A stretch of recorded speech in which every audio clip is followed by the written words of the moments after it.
Hey, everybody, and welcome to another episode of React Roundup. This week on our panel, we have Justin Bennett. Hey, folks. Lucas Heisch. Hello, everyone. I'm Charles Max Wood from devchat.tv. We also have a special guest, and that's Dave Ceddia.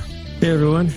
This episode is sponsored by Kendo UI. Kendo UI allows you to build better apps faster. They have a comprehensive library ranging from data grids and charts to buttons and sliders. Plus, you can use their components as plain JavaScript as well as in Angular, React, and Vue.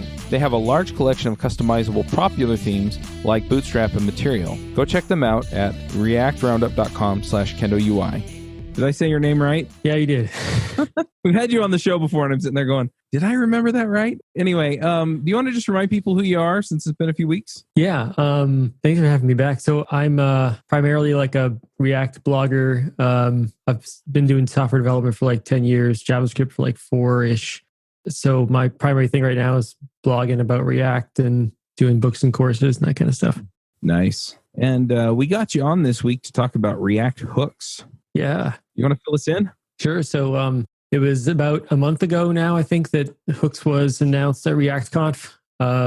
Sophie Alpert and Dan Abramov did a really cool keynote, and Ryan Florence did a good talk on it too. Definitely check those out if you haven't seen them. So hooks, basically, they let you add state and life cycles to function components. So where previously, if you had a function component in React and you wanted to add some state or life cycle, you'd have to rewrite the thing as a class, and it was kind of a hassle. Hooks let you kind of like add those things as you need them to a function. Gotcha. So this is going to clean up a whole bunch of code, right, for people? Yeah, I think it's gonna clean up a lot of code. I've seen some of the cool examples the community have made so far, and there's a lot of just the code gets way simpler because just hooks kind of make it easier. I think, especially like the way state is represented, it's all just shows up as a local variable, and you can just use it right there like a regular variable. You don't have to worry about updating class variables like this.state and that kind of stuff. So if I haven't looked into this a whole lot, but the model that I see in my head is like you have a function component. That function component is technically called like every time render happens, right? Yeah. Unless you do some optimizations. So are these hooks then called like for every render? I mean, I think they would be, right? They are, yeah.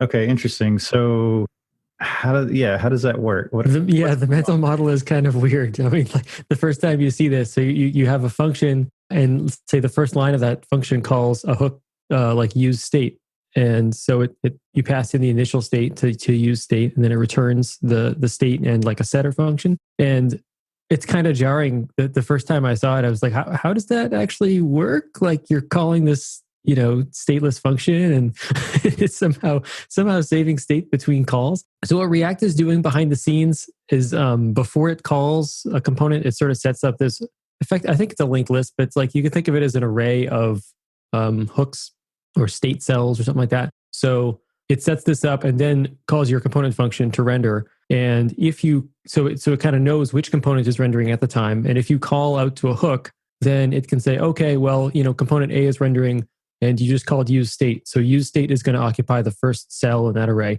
And if you call use state 3 times, 3 cells get occupied. So then it can remember, it stores that between renders for a component instance. And next time it re-renders, it'll sort of like reset the pointer to the top. And if you call use state, it'll be like, oh, I already have some state in that cell. So I'll just return it instead of reinitializing it. So this very much looks like the new context API sort of. So like when you create a context, it usually returns like provider, consumer, or whatever. So like the interface for instantiating a hook looks like the interface for instantiating the context. I wonder if like there's like some shared sort of infrastructure behind the hood there, like if it is. Yeah, I'm not sure. I mean, context, you kind of create one outside the scope of a component.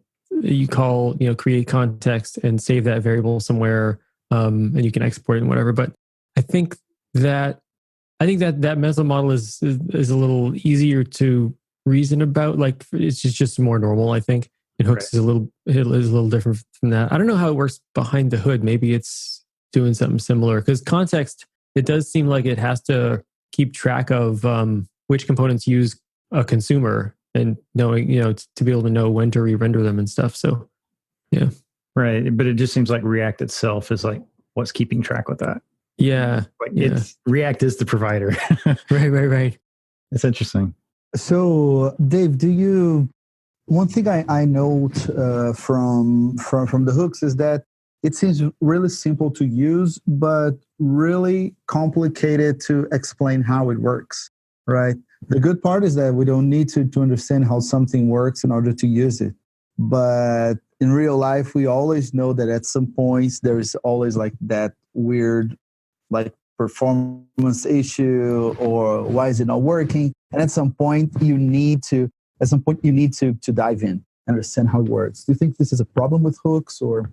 I think the abstraction is pretty simple, but I do think that it sort of takes time to understand it up front. And I know at least my personal experience was that it didn't really make sense to me until I wrote a couple little like toy examples with it. And I heard the same. I think Dan Abramov said the same, that was the experience, even within the React team when he first showed it to people. It was like, they're like, I don't know if I really like this. And then they tried it out and they're like, oh, it's okay. So yeah, I think there's sort of like a activation energy there or something, right? You have to kind of get over that initial hump. And then once it makes sense, you're okay. Yeah, I think past that initial hump, I think the abstractions are simple enough that there probably wouldn't be a lot of like sneaky stuff going on behind the scenes that is going to slow you down or trip you up.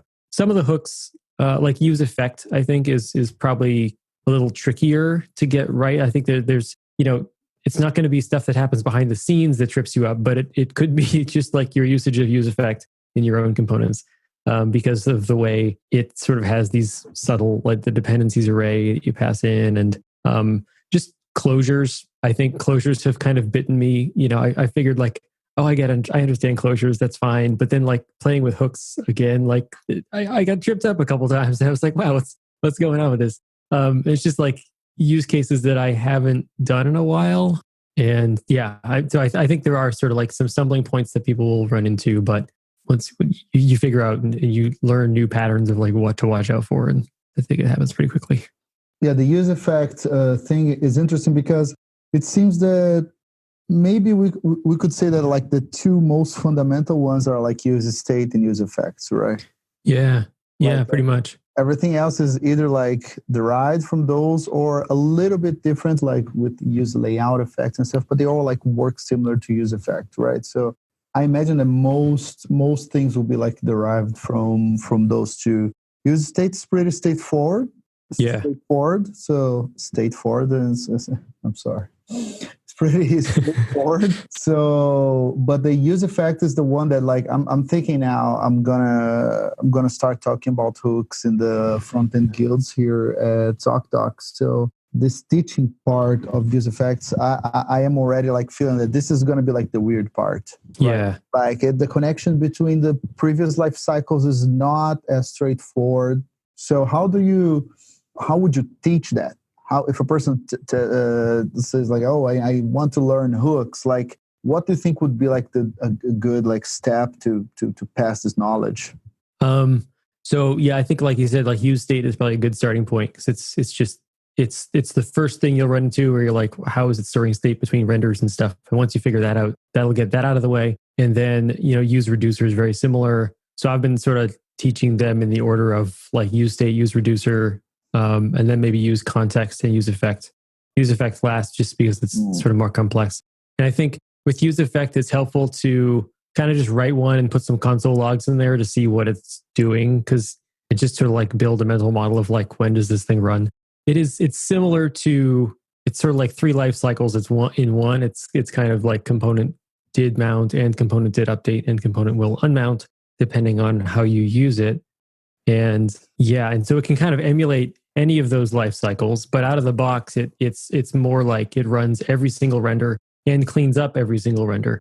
There's some subtleties there where it's helpful to just kind of like do some logs and gain some intuition around how it works. Yeah, even though it's a little bit more complex in its usage, I still like the terminology is simpler. I mean, so like React isn't necessarily super complicated, but when you get started with React, you're like, okay, what are these lifecycle hooks? When do these things get called? What are they doing? When do I use them? When do I need to use this one versus another one? And just use effect like this thing has a side effect. It just seems like hopefully it'll be a little bit more approachable. Granted, there are a lot of, like I've been reading up on this as we've been talking, and there are a lot of like complexities around that. But still, hopefully it's like simplifying the mental model a little bit. So you don't have to think as hard about like, what is the life cycle that this thing is doing? Oh, and it's more like, what do I need to achieve? That's it.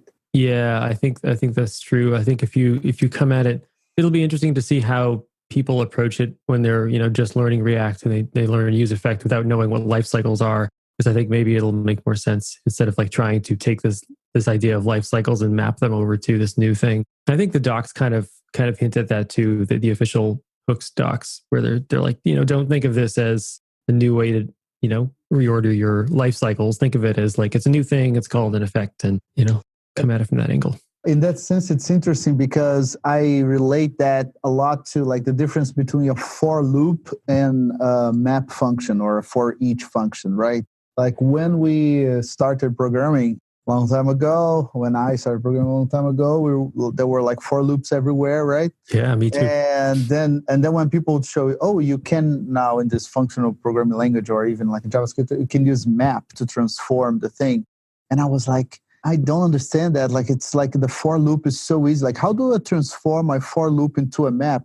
But actually, if you go like 2 steps back, what you wanted to do from the beginning is like, I want to transform this array. I want to filter this array. So like actually map and filter resembles much more what you want to do. And the for loop was just like a way of implementing it. I feel that the life cycles are more like that. It's you don't want to like do stuff when component will amount. Like what you want is like you want to subscribe to an observable and then unsubscribe when you don't need anymore. So I think the effect abstraction is a better abstraction for like what do you want to have to happen in your application instead of reasoning about life cycles. Like we were always like trying to figure out what life cycles went everything. When do I subscribe? When do I subscribe? When do I fetch? When can I fetch? And so I think that it's bad for people who are used to the life cycles as much as it was bad for me who was used to the for loop, right? Yeah. But now, like, I don't want to go back. Yeah, I know. I feel the same way about the loops versus the functional stuff. Yeah, and that was kind of a mindset shift. I remember learning that stuff and thinking, I just don't like this. Yep. One thing that I want to add in here, though, is that once you figure out, you know what, I don't need to do for loops to transform my array because I have map, you have all this stuff that you wrote with for loops. And it's kind of the same now when we're talking about hooks, where I've written all this stuff that uses some other way of managing state or managing effects or managing life cycle. Is it worth going back and refactoring all that stuff? Or do you just keep moving forward and maybe go refactor it when you have to go fiddle with it? I mean, what's the best approach there? Yeah, that's a good question. I think especially in this early phase of hooks, it's definitely better to kind of refactor as you need to. And actually right now they're in alpha, and I wouldn't really recommend going and like refactoring and rewriting all your code in hooks at all. But not the production stuff anyway. But even once they're released, I think it'll make more sense. I think it'll just be more pragmatic to go through and, as you touch a component, maybe update it to hooks, or if you run into a problem, update that component to hooks or something. But I think kind of going through and just a full sweep through your code, rewriting everything in hooks just so it can be on hooks, probably not super valuable. Charles, that is a very interesting question because Dan Abramov was saying that right on Twitter, like don't rewrite everything in hooks. And he said like on Facebook, we have a bunch of our code still using create classes with mixed scenes. Mm-hmm. So this is an interesting, like big, like software decision to make. Do I rewrite everything? Is it okay to have like 7 different ways of doing something in my code? Or how can we approach that? What triggers this decision? Well, another form of this question, or maybe another use case for the same kind of thing is, we have this way of doing things, like you said, with the classes and the mix-ins. I get my hooks hammer out because it's cool. When is one more appropriate than the other? That's a good question too. It kind of seems like hooks, I think they solve most of the cases that you want to class, but there are some things that I think aren't handled yet, like error boundaries. I know there's like componented catch, that life cycle. I don't think there's an equivalent hook for that yet. And I think there might have been something else too, but I forget. So I think that, there might be some cases where you still want to reach for a class, but for the state and life cycle-y stuff, state and effects, probably hooks are a good way to go. Lucas, you mentioned data fetching too, which is another sort of thing that'd be interesting to get into, because I think, right now, if you're going to fetch data, you probably do it in like component did mount or something, right? Or maybe did update, depending on when you want to fetch. So, use effect would be kind of the logical place to move that code right now, but it's tricky. Especially if you write your effect wrong and don't get the dependencies array wrong, you can end up like calling your surfer in an infinite loop, which I've done a couple times, and that's not great. So I think I know Dan Abramov has mentioned this too, where like the data fetching story will get a lot better once suspense is out and finalized. The like React cache side of suspense anyway. So I think he said a couple times, I think, to kind of like wait on data fetching until that stuff is ready. Because you can do it now. It's just a little tricky to get right. So this is another alert for migrating now, right? Yeah. But I think that a lot of the weird parts, they arise with use. So I remember when people start talking about render props, right? Everything that was shared functionalities, first it was mixins, and then it becomes higher-order components. When we started using classes, we only had higher-order components, and then came like the render props pattern. And people said, okay, let's refactor everything to render props. First thing you encounter is like, oh, I want to call the function on component did mount or something like that. I want to use it in a life cycle. And then you're like, oh my God, it's a pain to use something in a life cycle when it's render prop. So you say like, oh, actually, maybe we still need harder components. So this is going to be like the difficult part of hooks. Like they probably will do a bunch of things well, but now we have 3 ways of sharing functionality in React components. And with 2 ways, harder components and render props, sometimes people are ready, like, why do we have 2 ways of doing this? And now with the 3rd way, it will add some confusion. I don't think we will be able to escape that. I hope that the simplicity that it brings is going to be larger than the cognitive load of having 3 ways of doing something. Yeah, I hope so too. I think you're right. I think we'll have 3 ways for a while. And we'll see how long that lasts, Yeah, I guess time will tell, like whether hooks is sort of like categorically more powerful than either of the other methods. Like, can it do everything that both of the other 2 can, or are there some things that it doesn't work well for? It's interesting. So on the React site, they actually have an FAQ where they sort of try to answer the question, should I use hooks, classes, or a mix of both? So it's a good thing to check out. One of the specific things that they say, like the last thing they say, is like in the longer term, we expect hooks to be the primary way that people write React components. So it is interesting to know, like in their head, where they see this going. So definitely, if you haven't taken the time to learn it, now would be a great time. One of the questions I have, though, is how do you optimize for rendering of a component? Like, you don't want a component to like re-render every time. How do you affect that?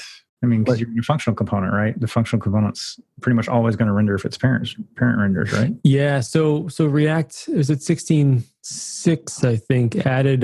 There's a React.memo now. I think it was maybe called React Pure at first. Anyway, it's called React.memo, and it works like pure components. It's a higher order component, and you can wrap your function in it, and it will prevent re-renders. You can give it a second argument, which is like your comparison function too. So if you want to kind of implement your own should component update sort of thing, it's I forgot all about that, actually. Yeah. Good reminder. It's pretty nice. So it's interesting that React saying like hooks is going to be the main way of sharing functionality, but they are also providing higher order components, new ones now. I think hooks and that higher order component, the React memo, kind of move React another step towards more functional and kind of away from the object-oriented world.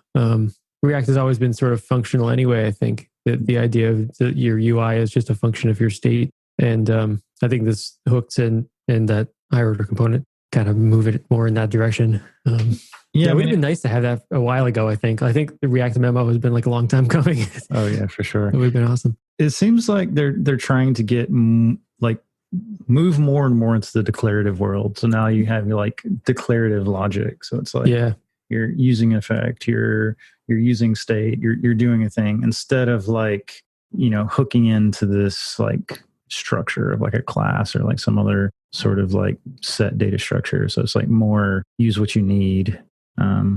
So it's a really interesting approach. I still have some concerns, and my biggest being how people approach writing these components, because like you have a lot of freedom now. You can use state as many times as you want. You can use effect as many times as you want. You can like do all these things.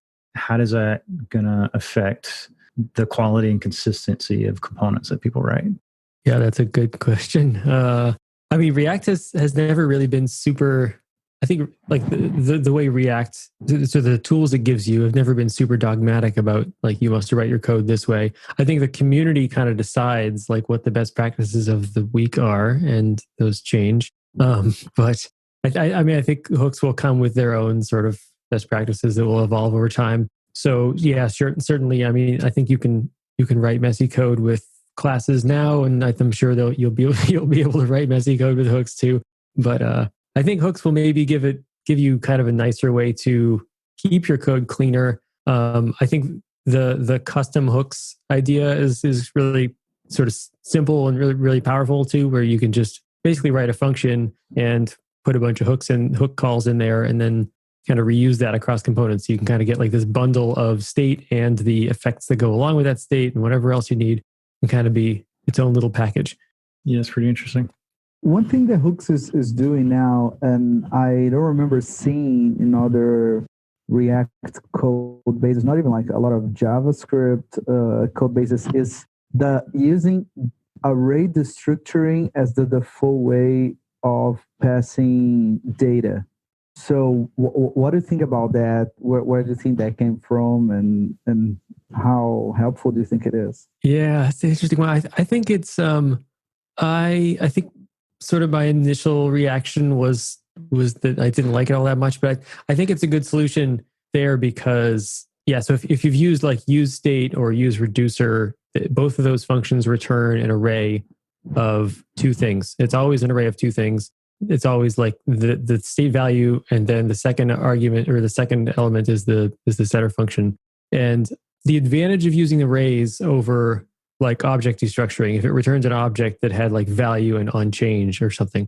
The disadvantage with the object, I think, is that you'd be sort of locked into using those names and renaming them every time. So if you destructured that object, you'd have value and onChange, which you might want to rename to, name and set name or something. Whereas with the array, you get to decide you get to decide the variable names you for your state and your setter. Just makes it a little more streamlined, I think. I think people do sort of dislike that, and I sort of get where that comes from. That feeling of like, well, this function returns just like a bunch of things, and you have to sort of know what those things are and what order they're in and everything. But I think it's only in this case it's only two. It's only ever two, and like I think once you learn what they are, it's pretty easy. But I do think I've seen some people be confused, I think, by the array destructuring just because they've seen object destructuring all over the place and they're used to that now. But array destructuring is like, oh, I haven't seen what does this do? And it's like, oh yeah, it's the same as objects. You just get to decide the names. Yeah, it's more if you think more about like if you think more of a tuple instead of an array.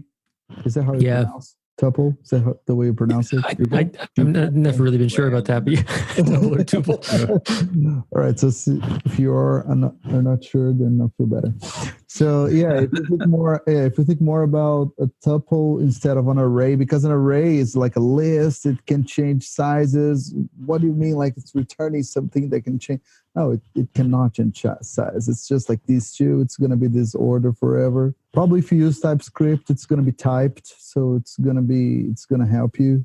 Right? Yeah, and other languages have had a data type called pair, right? Which is basically this. It's like a set of two things, and they can be whatever they want, and they don't have to be the same type and whatever. So, I mean, you could think of this as a pair. It's basically what it is. Yeah. But I've already seen some custom hooks libraries that the authors decided to return an object. Yeah, I've seen those. I've seen a couple of those too. Yeah, I mean, the nice thing about custom hooks is you can do whatever you want. I guess this will be another one of those things where some libraries you use might return arrays and some of them might return objects. I saw one example, I think it might have been Kent C. Dodd's, maybe an example from him where he was returning an object. But I noticed that one of the property names was just called on, and it was like the on whatever thing, but it was nice and short. And I think it was he didn't mention this, but I assume it was like intentionally short so that like if you want to rename it, it's just like on : your name. And it's just kind of, syntactically light, which I think is sort of the point against if you have an object with like long property names, you've got to rename them every time. It just would look boilerplatey and like be a pain if you had like 3 pieces of state and you had to pull them all out and rename them all. I think it also makes it kind of harder to reuse too, maybe, you're sort of locking people into some property names. This episode is sponsored by Sentry.io. Recently, I came across a great tool for tracking and monitoring problems in my apps. Then I asked them if they wanted to sponsor the show and allow me to share my experience with you. Sentry provides a terrific interface for keeping track of what's going on with my app. It also tracks releases so I can tell if what I deployed makes things better or worse. They give you full stack traces and as much information as possible about the situation when the error occurred to help you track down the errors. Plus, one thing I love, you can customize the context provided by Sentry. So, if you're looking for specific information about the request, you can provide it. It automatically scrubs passwords and secure information, and you can customize the scrubbing as well. Finally, it has a user feedback system built in that you can use to get information from your users. Oh, and I also love that they support open source to the point where they actually open source Sentry if you want to self-host it. Use the code DevChat at Sentry.io to get 2 months free on Sentry's small plan. That's code DevChat at Sentry.io. So another thing I'm thinking about when I think of hooks, right? We've been working with front end for a long time now, and I think I've already worked with maybe, 37.6 different frameworks, right? Throughout the times. They're always changing. We were always like trying to look for the next one. And something really interesting seems to be happening in React is that React is changing. Like React itself is changing.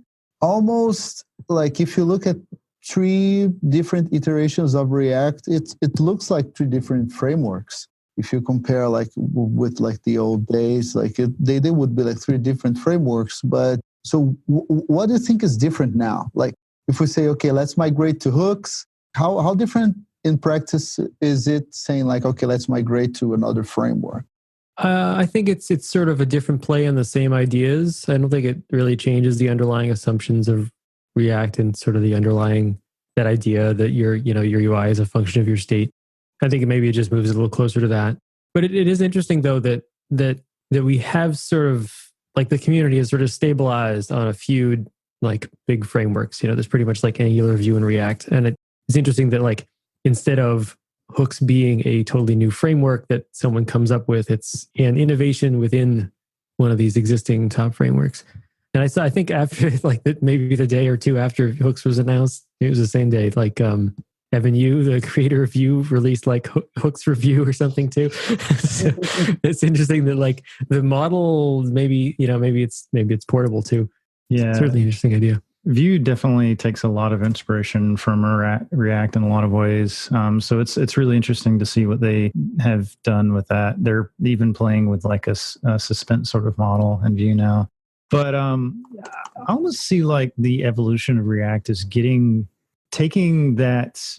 I mean, since it released till now, it's just been getting closer and closer to that kind of ultimate vision of being like this functional representation of UI and state.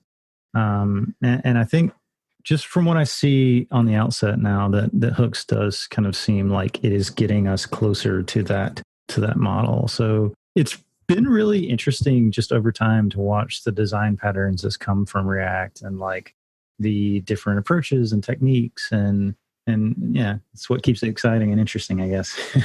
Yeah. I think my take on that is that you can look at it as like a new framework, but I really like that they are doing like a smooth transition work. Like you can still have your old code working. You don't need to migrate everything to use this new cool stuff. So it's a smoother new framework. I don't know how to describe that better, but it's like just like I like the effort that they put on making sure that they're not breaking current stuff. So this is a part.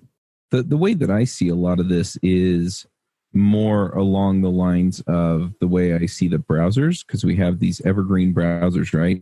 So whenever Chrome adds a feature or, adds some capability to the browser, it doesn't necessarily change the fact that it's a new browser, right? But it does open up new possibilities. And it's the same thing with React. I think Angular and Vue also have this same thing going for them now, where they're not looking to change a lot of the underlying structure. I remember the pain that people went through Angular 1 to Angular 2, and those major changes. But yeah, at this point, they're sort of evergreen. They're evolving with the community. And something like hooks, especially to me, just looking at it and going, okay, you don't have to go through this process of creating a class and writing all this boilerplate code. You can just stick it in where it naturally goes on an otherwise functional component.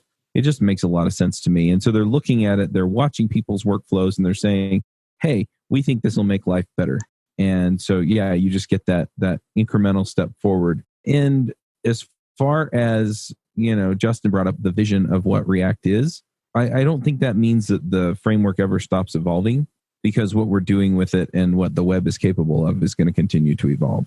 And so as long as they have the sort of vision in mind as far as what they want the framework to provide to people, they can continue to iterate on that to provide that to people in whatever context the web currently is.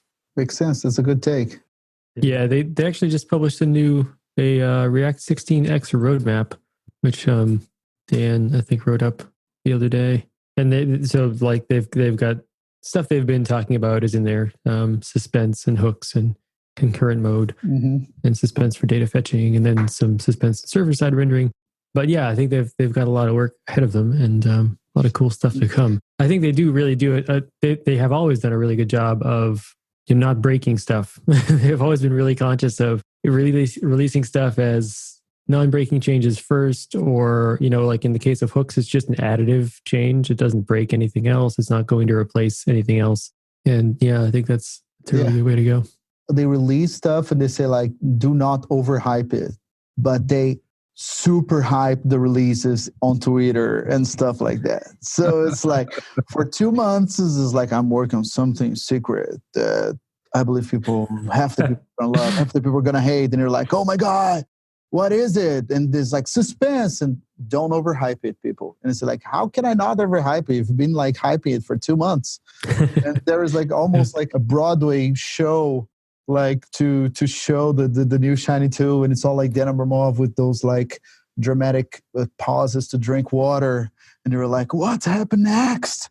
And so it's funny, like the way that they super hype the releases, and then like correctly say like, people do not overhype that, but it's like a big signals that I find it's fun, but it's like interesting to see. Yeah, I think the community just like jumps on and goes crazy with it too. I mean, like, I didn't go to ReactConf, but I was like watching the live stream and watching Twitter, and it was crazy. It was like Hooks Mania. Yeah, it feels like a football game. Like people are like cheering and then like laughing, and moments of like horror and moments of like, oh my God, what's going to happen next? Would you say moments of suspense? I feel another episode coming on. Yes. Let's not overhype the other episode, but like half of you are going to love our episode of suspense and half of you are going to hate it. So I'm really interested in just going back to the hooks conversation. Well, more broadly, I guess React changes in the idea of migration paths. So Lucas, you brought up earlier that Dan had tweeted out that like, Facebook has a lot of like legacy React like components that are using mix-ins and using create React class and things like that. And it's like, sure, it works. You don't need to touch it, hopefully, and it's great.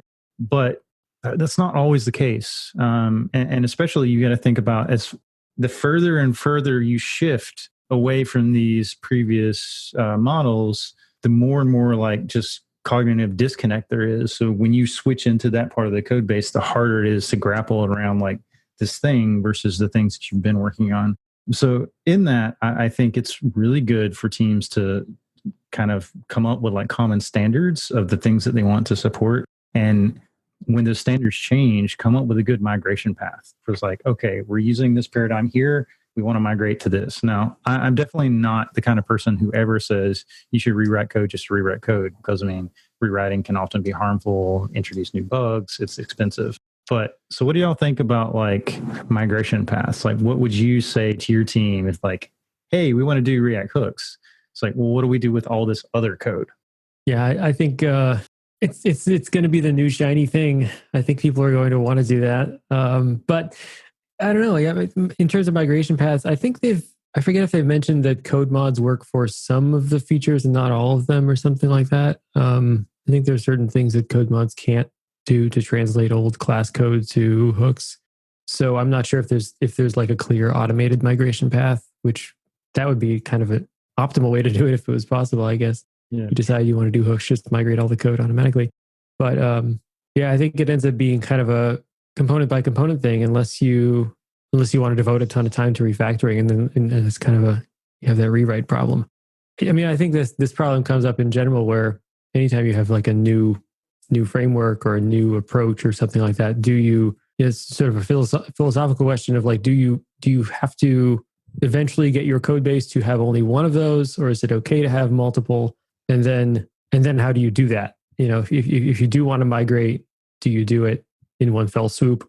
Do you devote like a bunch of sprints to it, or do you just kind of like chip away at it as you touch those files? The principle of like leave it better than you found it sort of thing. Like where if you go and open a file, then you have to convert it to hooks or something.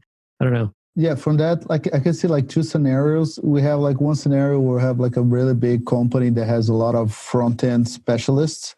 Maybe for that scenario, you can say like leave what you have untouched and write the new stuff with hooks. And front-end specialists will know, or at least like they will know where to look if they find like an old mixing code and bring it to hook. But I feel a little bit this option is not really good if you have like a smaller company with like, I don't know, like 20 devs, and most of the devs are like full stack that do not touch a front-end code a lot of the time. So then at this point, being consistent is much more valuable than having something that is perfect. So this is, for instance, maybe here at ZocDoc, we're like maybe not with 20 people anymore, maybe 100 devs, but we were experimenting with Cypress tests, right? And at some point, we have like new tests being written in Cypress, old tests running Selenium. So we put like a final day for Cypress evaluation. Like on this day, the Cypress experiment will be over. We'll evaluate if we like Cypress more than Selenium, and we're going to migrate the old tests. And probably that's what's going to happen. But like, because we felt that like two frameworks, two runtimes and stuff, that was like kind of it's better to have like just one way of doing it for people who do not touch a lot that same part of the code, are not specialists in that thing. It's easier like to document and to make sure that people ramp up quickly. So this is I can't understand like Facebook probably, I don't know like how many. Facebook has probably like hundreds of people work on the Facebook website. Yeah, I think they've got like tens of thousands of components too. Yeah, it's like, so there's a bunch of like smart specialist people that are like, all right, if I find a mix-in front of me, I'll know how to migrate, or at least like. So I'm known for my random ideas, and I have a notebook full of these, and I just got another one. So have y'all seen there's been like several times where it's like, is suspense ready yet? Or is like some feature ready yet? And they'll like, as the tests pass, you'll get like this thing that's like greener and greener. So maybe what we need is a tool that can just like go through a code base and like pull out like, oh, all these components are using class components. All these components are functional, and like, like map out the features or whatever. So you can say, are we ported to hooks yet? And it's like, give you a percentage. Yeah, that'd be cool. Put that on the dashboard. There you go. I will say, I'm not a big fan of just going in and doing a whole bunch of refactoring just for the sake of, refactoring. But the flip side of that is that, we've talked about some of the processes here, but the flip side of that is if you keep everything consistent, like Lucas said, then essentially you're in a place where somebody can onboard, right? And they're not going to run across this weirdo class thingy, a year or two down the road and be going, what the heck is this? And so, if you adopt this because it is nicer in a lot of cases, then I really love the approach that he had there, where he essentially said, you know what, we started playing with it. And then once we decided to adopt it, then we had a drop dead date where they were all gone. And so then what you can do is you can work in, because now it's technical debt, right? You have this technical debt on your project. So you work it in when you go work on stuff, realizing that anything you don't hit by the drop dead date is stuff that you're going to have to go refactor, just to move it, just to get everything consistent again. I think a lot of times you have to figure that cost in. It's interesting too, because Lucas, you talked about big companies versus small companies. I don't know that it really makes that much of a difference because the lack of consistency, it kind of hurts more in smaller companies when you onboard somebody than bigger companies. But the flip side is that at the bigger companies, you have more decentralization of knowledge. And so it can really hurt you there too, because you may not realize that somebody isn't on board or aware of what's going on as easily as you would in a smaller company. So, yeah, I don't know. I mean, I know that these are all concerns and they all weigh in, but I really don't know if there's a right way. I think what you need to do is you need to sit down with your team and just say, look, are we going to adopt this or not? And if we do adopt it, then, what's our plan to move forward? Yeah, the part that I was thinking about big companies is two things. Is first of all, usually big companies have like a much larger code base. So the migration is much more costly, right? True. And also, big companies can afford having this super specialist. You can afford having like a React specialist in a big company, right? And you can't not afford someone who is not doing full stack work on a smaller one. So it's, I don't know. But that's like one, I think this is one of the fundamental issues of like software engineering. Like it's much, much larger than front end or React, right? This is like, when is it okay to have one or the other? Like people, I imagine onboarding someone on the Facebook project must be like really painful. Yeah.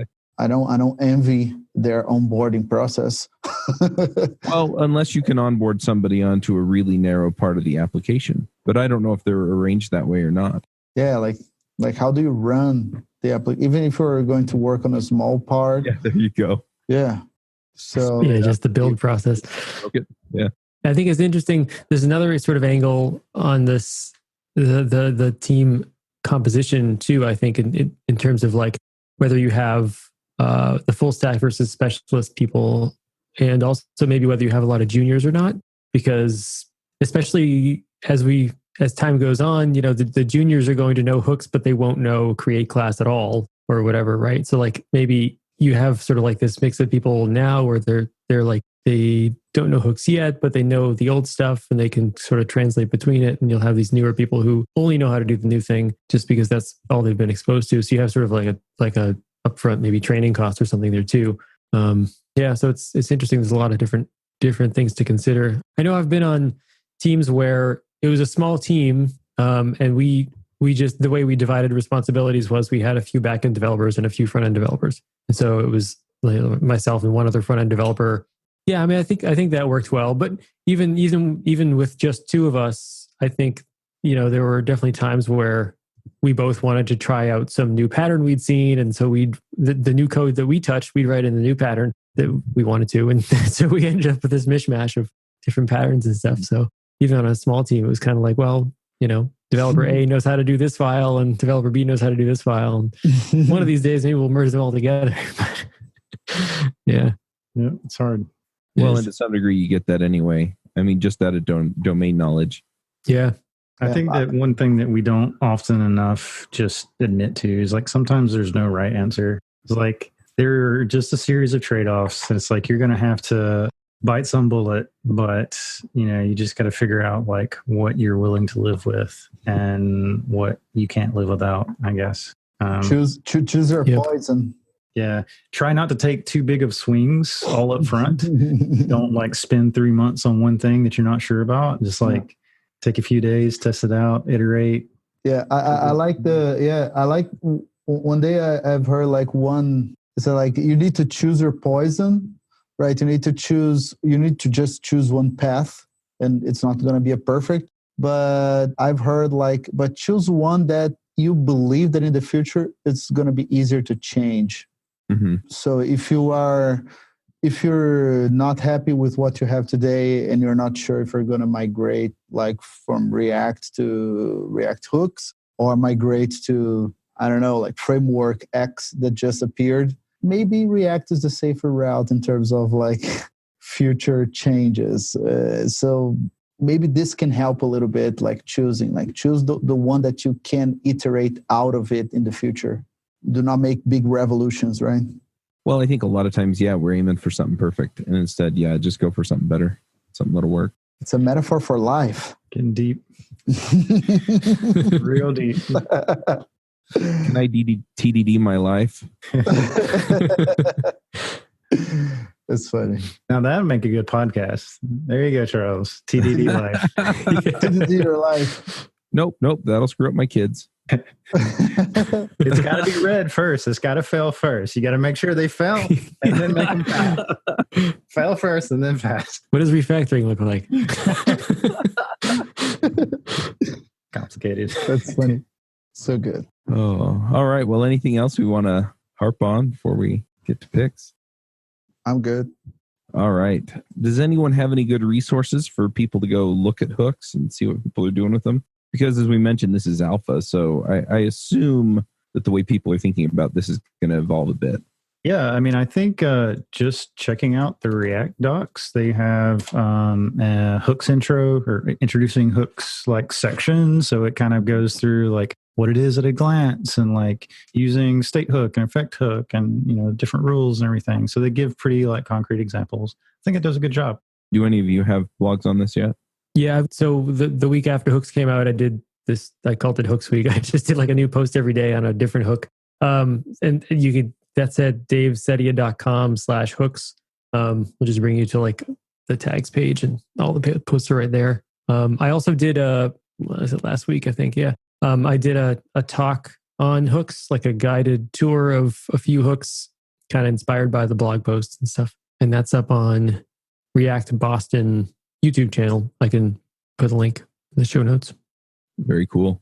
This episode is brought to you by TripleByte. Applying to programming jobs sucks. You have to put the right keywords in your resume. You spend hours and hours on the phone screens and take-home projects, and that's assuming the company even responds to your application. Well, if you're a software engineer, TripleByte can help.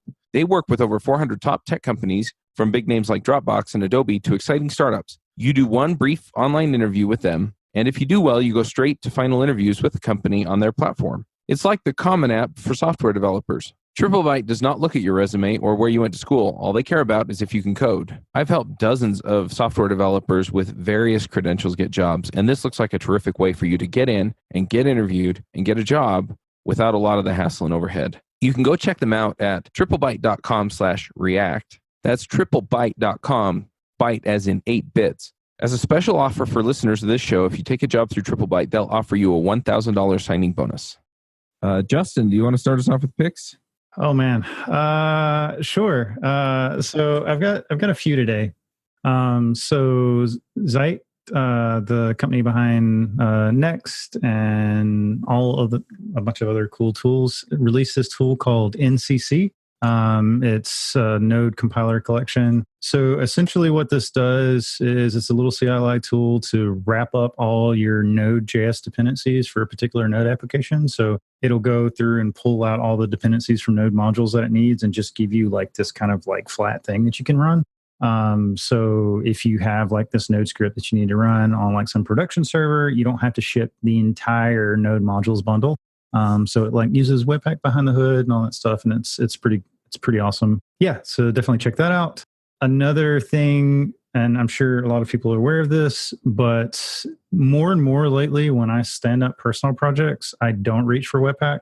Not to say anything about Webpack, I love it. It's amazing. It's powerful, but it can be confusing and takes a lot of configuration time and a lot of love. So I've been using Parcel a lot recently, and it just works super well.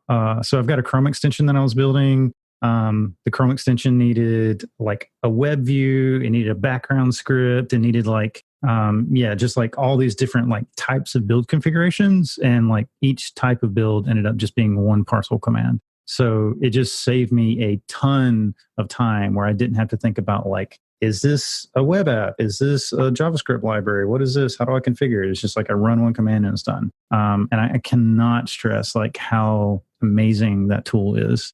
And the last thing, this is just something that was trending on GitHub today, and I thought it was really fun. There's this thing called nes.css. So it's like an NES style CSS framework, and it looks kind of cool. I like retro stuff like this, so it's like really fun. Check that out. That's me. Awesome. Lucas, what are your picks? So my picks today, I really love working with state machines, studying them, state charts in general. And it was the version 4 of XState library was released. And it's a really good library to work with state machines in JavaScript. David Piano is the main contributor, making an amazing job. Like the new visualizer is awesome. So I think it's going to be much easier to start adopting now. And also, since we talked about hooks, there's already a use machine hook. So there's a way of using state machines with hook in React. So I'm also linking to it. It's impressive like how simple the code is to like integrate the library with a hook. So it's also like a way of learning a little bit about custom hooks, just looking at the code. Like it's really neat. So these are my picks. Awesome. Dave, what are your picks? So I've got two. One is the Code. So Code Sandbox is a super awesome live editor. Probably people have seen that already. But if you haven't, check that out. But the thing I wanted to call out about it was that they have a fairly recent, I think, live mode, which is pretty handy if you are doing any sort of like, you want to like collaborate in some code with people or show people how to do something, just kind of like showing a quick demo or something like that. I tried it out for the first time a couple weeks back at a meetup where we were talking about hooks and people wanted to see some demos. And I was like, sure, hop on this live thing. I hope it works. But it works great. So it's like Google Docs for code, and everyone can see what I was typing, and kind of like they can dive in and try things themselves too. So it's really cool. The other one is a new book that came out. A guy called James Clear released a book called Atomic Habits, which has been pretty good. I'm about halfway through it, and it's a good book on how to kind of like learn how to build new habits and break bad ones. And I feel like all that stuff is pretty useful in terms of getting into making time for learning new stuff in the development world, and also kind of keeping yourself healthy and all that good stuff. And I think that's at atomichabbits.com if you want to check that out. Sounds good. And do you want to just remind everybody where to find you online? Sure. I'm primarily at daveceddia.com. daveceddia.com. And then you can follow me on Twitter at dceddia. Awesome. Now, one other thing that I'm just going to shout out about, I realized I didn't do my picks. First of all, we are still doing the Mastermind Group webinar. We kind of did a mishmash of panelists because last week was Thanksgiving and some shows got recorded and some didn't. So yeah, we pulled all the framework shows together, Angular, React, and Vue. And if you go to mastermind.com/devchat, we're going to be talking about how to essentially pull together a mastermind group so that you can find other people who will help you level up. And I'll be on there. I think Sean and Eric are doing the primary presentation. But I'll be on there being a smart aleck. So definitely join in and check that out. I also want to remind people about the Get a Coder Job book. That's at getacoderjob.com. I also have a video course that I'm working on. And by the time this goes live, it might be out. No promises, but definitely check that out as well. And those are my picks.